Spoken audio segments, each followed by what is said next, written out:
Coming up, when we talk about what's coming to cinemas and Disney Plus in 2024. Also got an update on some other specials and stuff coming soon over the holiday season. But before we go any further, make sure you do hit that subscribe button to keep up with the latest Disney Plus news. Hi everyone, it's Roger here from What's On at DisneyPlus.com, and it's a quick Disney Plus news roundup. So let's start off talking about 2024 because some new information has been revealed that shows off some of the content that's going to be coming to Disney Plus and cinemas in 2024. Now it's very, very noticeable that it's a bit of a lighter year in 2024. Disney are really cutting back on the amount of films it's releasing and the amount of series it's releasing on Disney Plus. Now this list pretty much just comes from the Walt Disney Studio. So that includes 20th Century Studios, Marvel Studios, Lucasfilm, Walt Disney Animation, Walt Disney Live Action, and Pixar. It does not include like ABC or Searchlight Pictures or anything like that. These are just the prime ones that we know about so far. So let's jump into it. So this is the theatrical lineup for the year so far. So we know on April the 5th, we're going to be getting The First Omen, followed by on May the 24th, we're going to be getting Kingdom of the Planet of the Apes. On June the 14th, we're going to be getting Inside Out 2. On July the 26th, we'll be getting Deadpool 3. On August 16th, we're going to be getting a brand new untitled Alien movie. Then on November the 8th, we'll be getting The Amateur. And then finally on December the 20th, we'll be getting Mustafa, The Lion King. Now, there's also going to be some other films coming out throughout the year that haven't yet got some dates, including one coming out the day before Thanksgiving, which I'm going to guess is a brand new live action film. But yeah, there's probably going to be a little bit of scope there for some change. But that's kind of the lineup. Now, some people are kind of saying, well, that's quite light, where, you know, this is compared to like before, there's not a huge amount here. And I don't know if that's a bad thing, because I think the trouble is, we definitely saw it over the summer, where Disney were releasing almost a new movie almost weekly, and especially when you were throwing in some like Disney Plus and Hulu releases, and they weren't really able to kind of fully get on board with the promotion, because they were constantly then running into the next film. I think like June was crazy with the amount of films that they released, and I do think just maybe focusing on one core title each month is probably the best thing. As I said, there are going to be some other Searchlight films and National Geographic stuff kind of floating in around the side, so there's going to be plenty of stuff to look forward to. I don't think it's a bad idea for Marvel as well to be kind of down just to the one film. That way you can get all of these Sony Marvel films out the way, so they can all just bomb one after another, because that's pretty much what's probably going to happen, to allow kind of us to get an idea. But that's not all. There's going to be lots of stuff coming from Walt Disney Studios heading to Disney Plus in 2024, including on the 10th of January, we'll be getting all 5 episodes of Echo. Also from Marvel, we'll be getting Agatha Darkhold Diaries. That's coming in the fall of 2024. Eyes of Wakanda, which is a brand new animated series.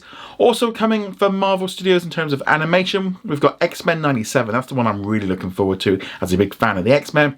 Plus we'll also be getting the Your Friendly Neighborhood Spider-Man series, and that'll be coming at the end of the year. So 3 animated ones and 2 live action, which I think is not too bad, because that's really going to give us a nice big break between Echo and Agatha, which I think is a good thing. And then with the Star Wars side, we're going to be getting The Acolyte coming along with Bad Batch Season 3 and also Skeleton Crew. So 2 live action series, 1 animated. I think that's probably a good thing. Andor's skipping now into 2025, which looks to be, I think that's a good idea really. Kind of spread these shows out a little bit more. Give us a little bit more space. With the addition of Hulu on Disney Plus in the US, we're not going to be as reliant going forward on those Marvel and Star Wars titles. Plus there'll be extra stuff coming in. Also, we're going to be getting Pixar's Win or Lose series. Wasn't on the list of things coming, but it has been confirmed by the creator that it is coming in 2024. It's supposed to come out this month, but they kind of pushed it back. And a lot of people are going to be going, what about like Monsters at Work? Well, that's actually not a Pixar series. It's actually made by Disney Animation. Then this also doesn't include all the extra stuff that will be coming from 20th Television, ABC, and all the rest of it. So this just primarily just the core Walt Disney Studios lineup. Nothing really too surprising there. I think we all knew this was kind of going to be the way it was going to be. And again, it's just kind of pulling back a little bit, having a little bit less, which I don't think is a bad thing. 3 Star Wars series. I mean, there is 5 Marvel series. I think that's still a lot. But when you think most people are only really probably going to check out the live action ones. So when you got Echo dropping all at once, and then there's nothing until the fall, with just Deadpool in the middle, that will allow everyone maybe that little bit of time that we all needed just to kind of just forget it. In the meantime, us Marvel fans can check out X-Men and stuff like that. But again, that's not going to pull in the same amount of audience. And I think with animation, it kind of pulls in a little different. But that thing can just keep rolling, and the mainstream audience doesn't pay as much attention to that. I'm also looking forward to the third season of Bad Batch, because I enjoyed the first two.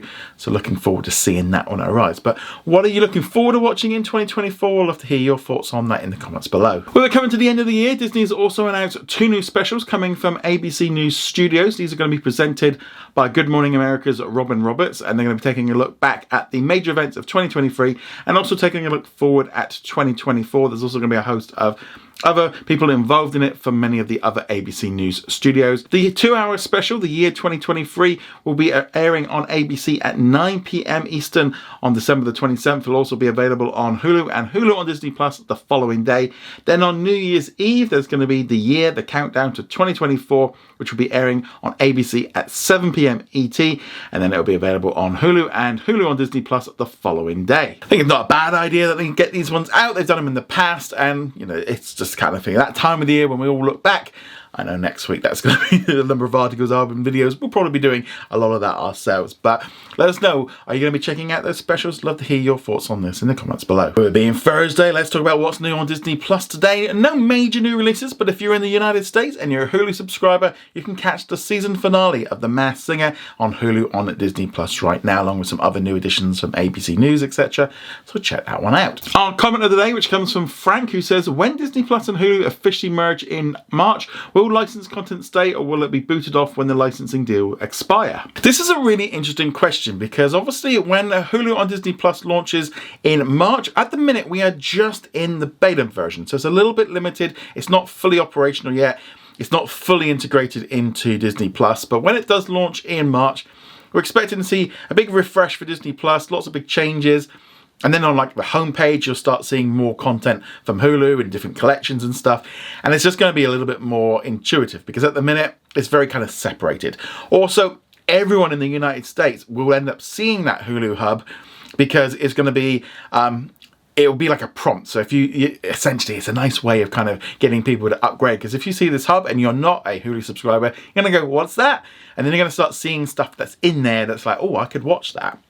To kind of get you to go up. As of yet, this is not an official merger. This is just a kind of I would say the precursor, the kind of getting everyone used to the fact if it's in there, to eventually, I think they are going to merge it, because I can't see a reason why you wouldn't do that. But obviously, again, you're talking about licensed content. Hulu does have a lot of licensed content. Now, a lot of that is in Disney Plus. Not everything.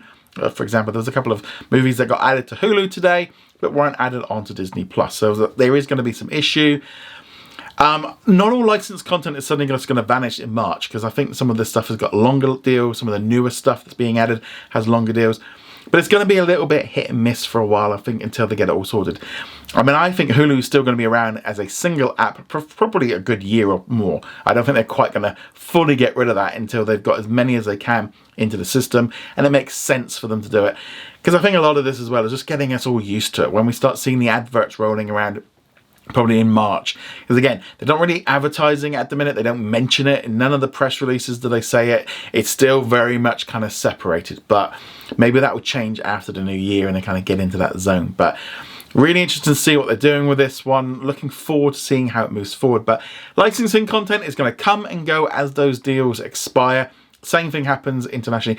This is why I do think Disney Plus does need a massive overhaul, in the fact of having notes saying that stuff is expiring, because with the Hulu content, so much more stuff comes and goes. I mean, we do get a list every month telling us of all these films that are going, but also a lot of specials from like ABC, etc. They tend to vanish very quickly because of licensing, because they're just very short windowed. And I think people need to be much more aware of it, and I'm hoping that's an upgrade that Disney Plus brings in, and we can start seeing what's leaving much earlier. Because at the minute, it's just a guess. If something got removed today, we've got to try and track it down or find it, and that's not always the easiest thing. But yeah, hoping things improve.